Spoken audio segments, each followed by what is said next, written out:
এই দুনিয়ার পুরো জীবনটা এটা হচ্ছে লালসাময় একটা জীবন, লোভ, মরিচিকা, মায়াজাল। এই মায়াজালে আমরা আটকে আছি, ফলে মৃত্যুর কথা আমরা ভুলে গিয়েছি। পাগলের মতো ছুটছি, আরো টাকা লাগবে, আরো খ্যাতি লাগবে, আরো যশ লাগবে, আরো দাপট লাগবে। আমার এত টাকা দিয়ে কি হবে? এত সম্পদ দিয়ে কি হবে? এত ব্যস্ততা দিয়ে কি হবে তোমার? স্টপ, থামুন, অনেক হয়েছে। আম্মা থামুন, take a rest, take a breath and think about death.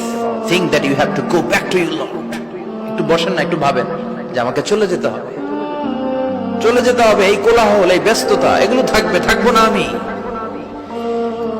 সাইয়েদনা Omar Faruk বলেছেন, মুতু ক্বাবলা আন তামুতু, মরার আগে একবার মরো। হাসিবু ক্বাবলা আন তুহাসাবু আলাইকুম, তোমার হিসাব নেওয়ার আগে তুমি একবার নিজের হিসাবটা করো না। কাগজ বের করে একটু লিখো না কি কি ভালো কাজ করছিলা, যেগুলো দিয়ে নাজাতের ওসিলা হতে পারে। 1 2 3, আর কি কি আকাম কুকাম করছো দেখো না, লিখে দেখো তোমার অবস্থাটা কি। মরার আগে একবার মরো। মরার আগে খাটের মধ্যে শুয়ে শটান করে চোখ বন্ধ করে একবার মরার ভান করে দেখেন কেমন লাগে। চোখটা বন্ধ করেন আর ভাবেন আপনি নাই, কি কি হতে পারে ভাবেন। আপনার ছেলে মেয়েরা কান্না জুড়ে দিবে, আপনার প্রাণের স্ত্রী বিলাপ শুরু করে দিবে, বন্ধু বান্ধবের চিৎকার আর মাতম, স্থানীয় এলাকার মসজিদে ঘোষণা, অমুক এলাকার নিবাসী অমুক ভাই অমুকের ছেলে অমুক দুনিয়ায় নাই। সব আত্মীয়রা চলে আসবে, ফেসবুকে স্ট্যাটাস দেয়া হবে, সবাই সবাইকে জানাবে বিকাল 4টায় অমুক হাই স্কুল ময়দানে আপনার জানাজা। ছুটে আসবে, সবাই ছুটে আসবে আপনাকে শেষ বিদায় দিতে, গুড বাই জানানোর জন্য, আল ওয়াদা, বিদায় জানাতে আসবে সবাই। 4 তাকবীর দিয়ে আপনার জানাজা হবে, অশ্রুসিক্ত জানাজায় আপনার বিদায় হবে। কাঠের খাটিয়ার মধ্যে করে কাঁধে তুলে আপনার কবরে নেওয়া হবে। আগে থেকে খুঁড়ে রাখা কবরটার মধ্যে আপনারে বিছিয়ে দেয়া হবে। বাঁশের কচি দিয়ে তার উপরে মাটির চাপা দিয়ে সব চলে যাবে। ভাবেন না একবার চোখ বন্ধ করে, this is the circle of life, this is the nature of life. এটা সবার হবে, আমার হবে, আপনার হবে। এত মায়া, এত ভালোবাসা কই যাবে? কেউ থাকবে না, সবাই আপনার অন্ধকার কবরে রেখে দিয়ে চলে আসবে। উপরে বাঁশের কঞ্চি, তার উপরে মাটির চাপা, অন্ধকার আর অন্ধকার। এই অন্ধকার যেন শেষ হতে চায় না, শুধুই অন্ধকার, ঠিক কিনা? এজন্য আমাদের চলে যেতে হবে। দাদা গেল, চাচা গেল, মামা গেল, আমাদেরকেও যেতে হবে, জোরে কোন ঠিক কিনা? একদিন মাটির ভেতরে হবে ঘরে মন আমার, কেন বন্ধ দালান ঘর, প্রাণ পাখি উড়ে যাবে পিঞ্জর ছেড়ে।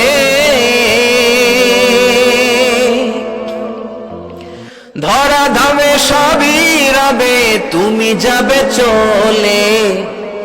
বন্ধু বান্ধব যত, মাতা পিতা দ্বারা সুত, সবই হবে তোমার পরে। মন আমার কেন বন্ধ দালান ঘর, একদিন মাটির ভেতরে হবে ঘরে মন আমার, কেন বন্ধ দালান ঘর, ঠিক কিনা? সব পরে থাকবে, চলে যেতে হবে আমাদেরকে।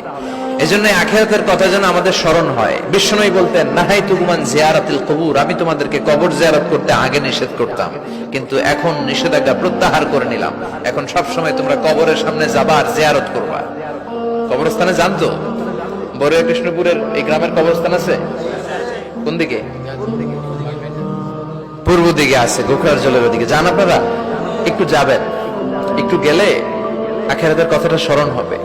ওখানে ছোট শিশুরা শুয়ে আছে, কিশোর যুবকরা আছে, আপনার মতো তাগড়া যুবক, মুরব্বীরা আছে। এরা এই এলাকায় থাকতো, এরা আকাশ থেকে নেমে আসে না, এই এলাকার সন্তান, আজ নাই। একটা সার্টেন পিরিয়ড শেষে আপনিও থাকবেন না। This is the nature of life, this is the circle of life. ছোট্ট শিশু হয়ে এসেছিলেন, শৈশব, কৈশোর, যৌবন, প্রৌঢ়ত্ব। আগে ছিলেন সিঙ্গেল, বিয়ে করে হয়ে গেলেন ডবল। এরপরে আল্লাহ আপনাকে একটা মেয়ে দিল, এরপরে মেয়েকে বিয়ে দিয়ে শ্বশুর হলেন, এরপরে ওই মেয়ের ঘরে সন্তান হতে নানা হলেন। আর কতদিন? অনেক দিন হলো তো, অনেক লম্বা সময় পেয়েছেন আপনি। Think about death. এবার যাওয়ার কথা ভাবেন, আখিরাতের সামানের কথা ভাবেন, ফিরে যেতে হবে। কি শক্তিশালী যুবক, বার্ধক্য চলে আসলে লাঠি ছাড়া চলতে পারে না। কুচকুচে কালো দাড়ি সাদা হয়ে যায়, দাড়ির শুভ্রতা, বয়সের ভার, রং ধরা যৌবন জং ধরে শেষ, ঠিক কিনা? This is the circle of life. যুবক ভাইরা, এটাই জীবন, চলে যেতে হবে, কেউ থাকতে পারবে না, ঠিক কিনা? এটা রিমাইন্ডার আল্লাহ এই সূরার ভেতরে দিয়েছেন যে তোমাদেরকে ফিরে যেতে হবে, এই লোভ লালসা ছেড়ে দাও। রব্বুল আলামিন বলেন, আল্হাকুমুত তাকাসুর হাত্তা যুরতুমুল মাকাবির। ও গোলাম, দুনিয়ার সম্পদ, লোভ লালসা তোদেরকে পাগল বানিয়ে দিয়েছে। এই লোভ পাগলামি কোনোদিন তোদের থামবে না যতদিন না তোরা কবরে ঢুকবি, ঠিক কিনা? কার কথা? আল্লাহ বললেন, দুনিয়ার সম্পদ আর লোভ আর মোহে তোমরা গাফিল হয়ে গিয়েছো।